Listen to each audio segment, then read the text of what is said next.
पाकिस्तान के अंदर दहशतगर्दी का जिम्मेदार भारत करार। जाफर एक्सप्रेस हमले के सबूत अफगानिस्तान के साथ शेयर करने का फैसला।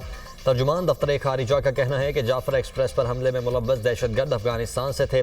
हमला मुल्क से बाहर दहशतगर्दों का प्लान था। जाफर एक्सप्रेस के मामले में अफगानिस्तान से कॉल्स ट्रेस हुई।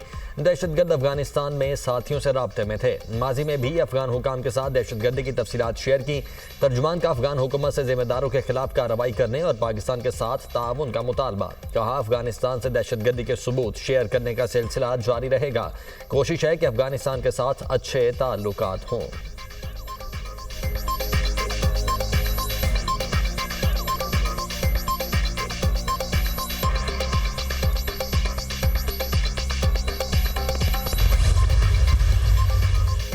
बलोचिस्तान में क़याम अमन कमीशन वज़ीर-ए-आज़म एक रोज़ा दौरे पर कोयटा पहुंच गए। शहबाज शरीफ अमन अमान की सूरत हाल पर इजलास की सदारत करेंगे। जाफर एक्सप्रेस पर दहशतगर्दों के हमले पर ब्रीफिंग दी जाएगी।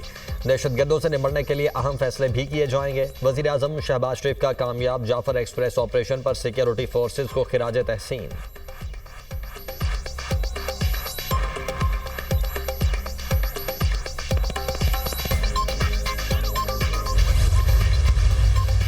पीटीआई इक़्तिदार की जंग लड़ सकती है लेकिन मुल्क की नहीं। पीटीआई के सोशल मीडिया ने दहशतगर्दों को क्रेडिट दिया। सोशल मीडिया पर कहा गया, दहशतगर्दों ने मुसाफिरों को खुद छोड़ा।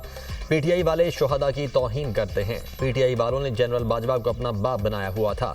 वज़ीर दिफा ख्वाजा आसिफ का कौमी असम्बली में इजहार ख्याल। कहा, जाफर एक्सप्रेस पर हमले के बाद पीटीआई ने मनफी किरदार अदा किया। जाफर एक्सप्रेस वाक़े में बहुत अमवात हो सकती थी। सिक्योरिटी फोर्सेज ने बड़ी अमवात से बचाया। पीटीआई अंदर से टूट फूट का शिकार है। ऐसे लोगों ने फॉर्म 47 का ताना दिया जो तीनों मार्शल लॉ की पैदावार हैं। दहशतगर्दी के खिलाफ कौम अफवाज के साथ खड़ी रहे तो हम फाते होंगे। ये तो दहशतगर्दों के खिलाफ बात करने से भी डरते हैं। ख्वाजा आसिफ की तकरीर के दौरान अपोजिशन अरकान का शोर शराबा।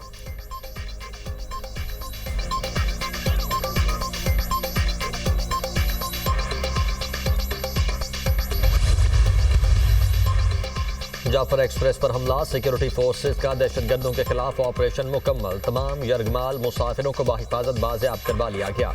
तमाम 33 दहशतगर्दों को जहन्नुम वासिल कर दिया गया। ऑपरेशन से पहले दहशतगर्द 21 मासूम जानें ले चुके थे। ऑपरेशन के दौरान किसी मासूम शहरी की जान नहीं गई। एफसी के 4 जवान शहीद हुए। 3 जवानों को चौकी के करीब शहीद किया गया। क्लियरेंस ऑपरेशन के दौरान कोई जवान शहीद नहीं हुआ। DG ISPR lieutenant general Ahmed Sharif Chaudhry की प्रोग्राम ऑन द फ्रंट में गुफ्तगू।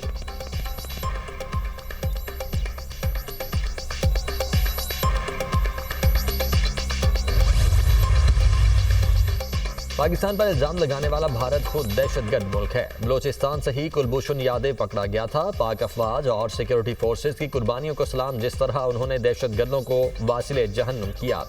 हमारी मिलिट्री फोर्सेज भारतीय दहशतगर्दी से भरपूर अंदाज में निमटने की सलाहियत रखती है। स्पीकर पंजाब असम्बली मलिक अहमद खान की मीडिया से गुफ्तगू। कहा, चंद मुट्ठी भर दहशतगर्द जो भारतीय फंडिंग पर हमले कर रहे हैं उनसे कैसे बात करें। मैं मुज़ाकरात पर यकीन रखने वाला शख्स हूँ। जब मुसल्लह जत्थे रियासत पाकिस्तान पर हमला कर देंगे तो फिर उनके खिलाफ कार्रवाई के अलावा कोई रास्ता नहीं बचेगा।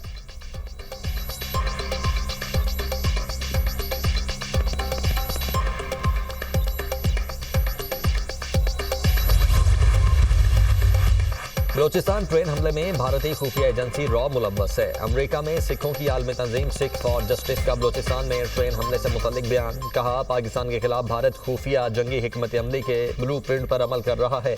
आलमी इदारे भारतीय कौमी सलामती के मुशीर अजीत डोवल और रॉ के खिलाफ कार्रवाई करें।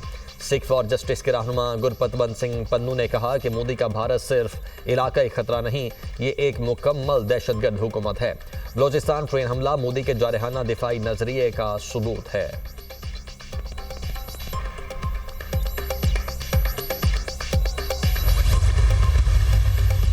सिंध असम्बली में दरियाए सिंध पर नई नहरों के खिलाफ करारदाद पेश। वजीर आला सिंध मुराद अली शाह ने कहा, सिंध का पानी किसी को नहीं देंगे। दरियाए सिंध पर 6 कैनाल्स की तामीर गैर कानूनी है। विफाक का 6 नई नहरें बनाने का मंसूबा नाकाबिल कबूल है। सिंध की आईनी हुकूक की खिलाफ वर्जी की जा रही है। 6 मुतनाज़ा नहरों की वजह से ज़राअत को बहुत नुकसान होगा। गैर कानूनी तौर पर सिंध के पानी से कैनाल्स नहीं निकाली जा सकती। सिंध हुकूमत आवाम के साथ मिलकर एहतजाज करेगी। वजीर आपाशी सिंध जाम खान शोरो ने कहा, पीपल्स पार्टी वाहिद जमात है जिसने पानी की मुनसिफाना तकसीम पर बात की। सदर आसिफ अली जरदारी ने 18वीं तरमीम पास करके सिंध के लोगों को खुद मुख्तारी दी।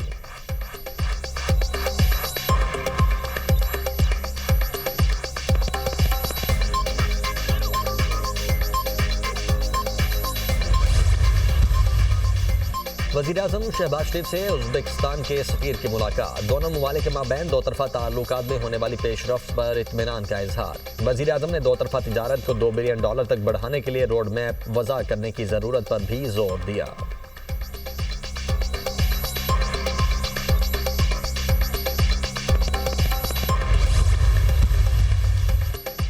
पाकिस्तानी अमेरिकन कांग्रेशनल कॉकस के को चेयरमैन जनरल जैक ब्रैगमैन की पाकिस्तानी रिपब्लिकन क्लब से मुलाकात। अफ्रीका एंड कालमी दहशतगर्दी के खिलाफ मुश्तरका कोशिशें जारी रखने की अहमियत पर जोर। मुलाकात का मकसद मईशत, तालीम, टेक्नोलॉजी और दिफा के शोबों में दो तरफा ताउन को फ़रोग देना था।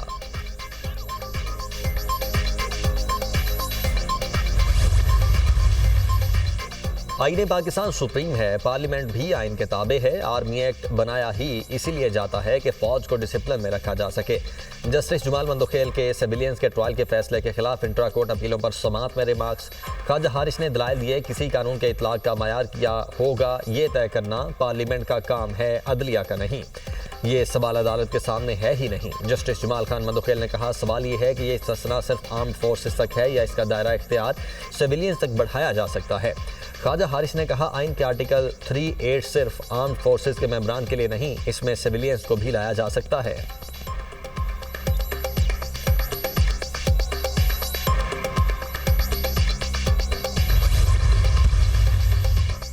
सुपर टैक्स का मकसद वाज़ेह था, ये तबाह होने वाले इलाकों की बहाली के लिए इस्तेमाल होना था। 2015 से किसी भी जगह की कोई तफसीलात नहीं दी गई कि कितना टैक्स इकट्ठा किया और कहां खर्च किया। इस केस में सुप्रीम कोर्ट के फैसले पर भी अमल दरामद नहीं किया गया। कंपनीज के वकील मखदूम अली खान के सुपर टैक्स से मुतल्लिक केस में दलाइल। जस्टिस जमाल खान मंदोखेल ने इस्तफसार किया कि कल को इस तरह कोई एक्ट आता है, इसे दोनों ऐवानों से पास करवा लिया जाता है तो क्या एक्ट बनेगा। मखदूम अली खान ने कहा, एक्ट पास करवाने के लिए पहले मुनासिब पॉलिसी बनाना होती है। केस की सुमात कल तक मुलतवी।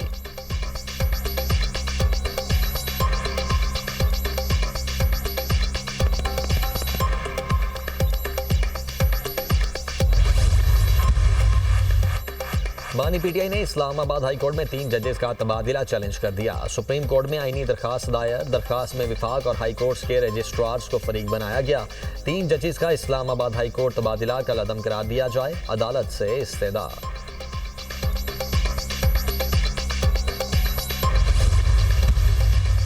सोशल मीडिया पर मनफी प्रोपेगेंडे का मामला, जेआईटी ने अलीमा खान को दोबारा तलब कर लिया। कल जाती हैसियत में पेश होने की हिदायत। इससे कबल गुज़श्ता रोज तलबी पर अलीमा खान जेआईटी के सामने पेश नहीं हुई।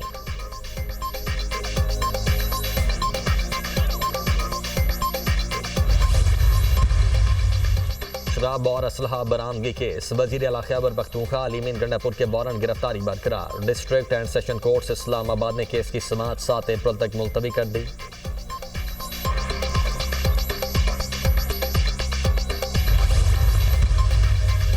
और रवां साल का पहला चांद ग्रहण कल होगा। यूरोप, एशिया और अफ्रीका में दिखाई देगा। चांद ग्रहण सुबह 8:57 पर शुरू होगा। पाकिस्तान में दिन की वजह से चांद ग्रहण दिखाई नहीं देगा।